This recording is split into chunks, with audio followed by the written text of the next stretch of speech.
पहले आप श्री सय सद्गुरु सैनाथ भगवान जी को नमस्कार कीजिए। अब आप सभी लोग ध्यान से सुनिए। साईं बाबा हम सभी लोगों को एक जरूरी बात बोलना चाहते हैं कि आप उदास ना होके ये सुनिए। श्रद्धा और सबूरी, यही जीवन का सच्चा मार्ग है।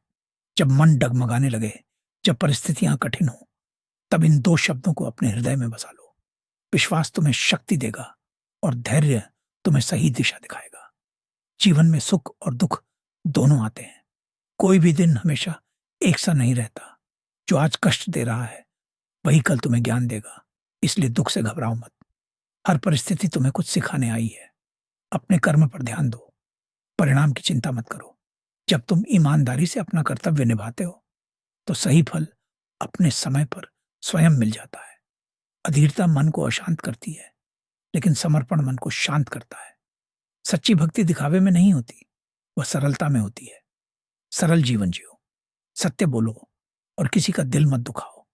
यदि तुम किसी की मदद नहीं कर सकते, तो कम से कम उसे पीड़ा मत दो। यही सबसे बड़ी सेवा है। दया और करुणा को अपने जीवन का आधार बनाओ।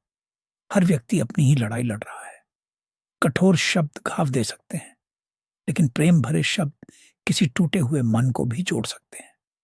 जब जीवन में रुकावट आए, तो शिकायत मत करो। शिकायत तुम्हारी ऊर्जा छीन लेती है। स्वीकार करना तुम्हें मजबूत बनाता है।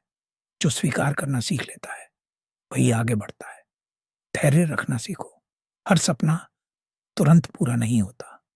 जैसे दीपक धीरे धीरे अंधकार को दूर करता है, वैसे ही निरंतर प्रयास जीवन की कठिनाइयों को मिटा देता है। समय पर भरोसा रखो।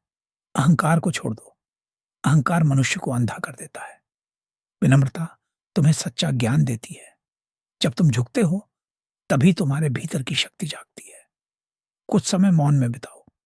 मौन में ही आत्मा बोलती है। वहीं तुम्हें अपने प्रश्नों के उत्तर मिलेंगे। बाहरी शोर से दूर होकर अपने भीतर की आवाज सुनो। कभी यह मत सोचो कि तुम अकेले हो। जब सब रास्ते बंद दिखें, तब भी एक शक्ति तुम्हारे साथ चल रही होती है। बस विश्वास बनाए रखो और अच्छे कर्म करते रहो। याद रखो, श्रद्धा तुम्हें संभाले रखेगी, सबूरी तुम्हें गिरने नहीं देगी और प्रेम तुम्हें सदा आगे बढ़ाएगा। सब कुछ ठीक होगा, सही समय पर।